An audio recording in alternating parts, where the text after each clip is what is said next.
Question number 14 में हमारे पास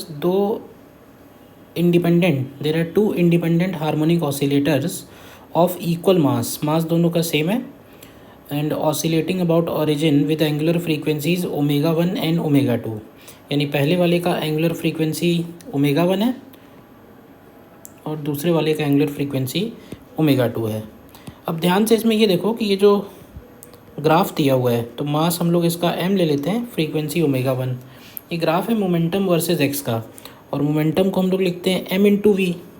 तो अब ध्यान से देखो तो ये v की जो मैक्सिमम वैल्यू है, mv की जो मैक्सिमम वैल्यू है वो b के बराबर है और x की जो मैक्सिमम वैल्यू है, अब यहाँ पे जो x की मैक्सिमम वैल्यू है वो एक्चुअली एम्पलीट्यूड के बराबर है, यानी इसका एम्पलीट्यूड a के बराबर है। तो मैक्सिमम वेलोसिटी SHM में हम लोग लिखते हैं a ओमेगा, तो इसको लिख सकते हैं m a omega 1 is equal to b। तो यहाँ से आपको मिलेगा omega 1 is equal to b upon a into m. इसको ऐसे ही छोड़ देते हैं। ऐसे ही अगर हम टोटल एनर्जी लिखें तो टोटल एनर्जी होती है m ओमेगा स्क्वायर a, तो ये हो जाएगा m ओमेगा 1 स्क्वायर और a की जगह आ जाएगा स्मॉल a, तो ये इसकी एनर्जी हो गई। यही सेम काम हम लोग दूसरे वाले केस के लिए भी करते हैं।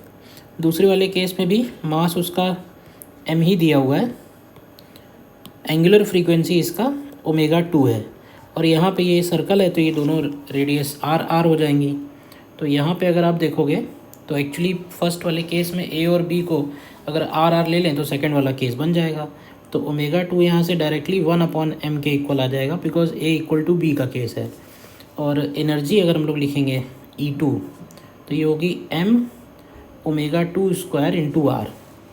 तो लेट से इसको इक्वेशन 4 बोल देते हैं, ये इक्वेशन 3 है। अब इक्वेशन 1 और इक्वेशन 3 को, इक्वेशन 1 एंड इक्वेशन 3 को अगर हम सॉल्व करें फ्रॉम 1 एंड 3, तो अगर डिवाइड करें ओमेगा 2 अपॉन ओमेगा 1 तो ये वैल्यू a अपॉन बी के इक्वल आएगी और a अपॉन बी क्वेश्चन में n स्क्वायर के इक्वल है, यानी omega 1 upon omega 2 is equal to a upon b which is n square. तो यहाँ से ये b ऑप्शन करेक्ट आ जाएगा। और दूसरा अगर हम इक्वेशन 2 एंड 4 देखें तो इक्वेशन 2 और 4 में अगर हम इसमें से E1 अपॉन E2 करते हैं तो E1 अपॉन E2 आएगा omega 1 upon omega 2 whole square और इंटू a अपॉन r। तो इसमें से एक काम करो, एक ओमेगा 1 अपॉन ओमेगा 2 को ऐसे ही छोड़ दो और दूसरे ओमेगा 1 अपॉन ओमेगा 2 की जगह हम लोग n लिख सकते हैं, इनफैक्ट 1/n, और a/r की जगह n लिख सकते हैं तो a/r हो गया n। तो ये ओमेगा 1 अपॉन ओमेगा 2 के इक्वल आ गया।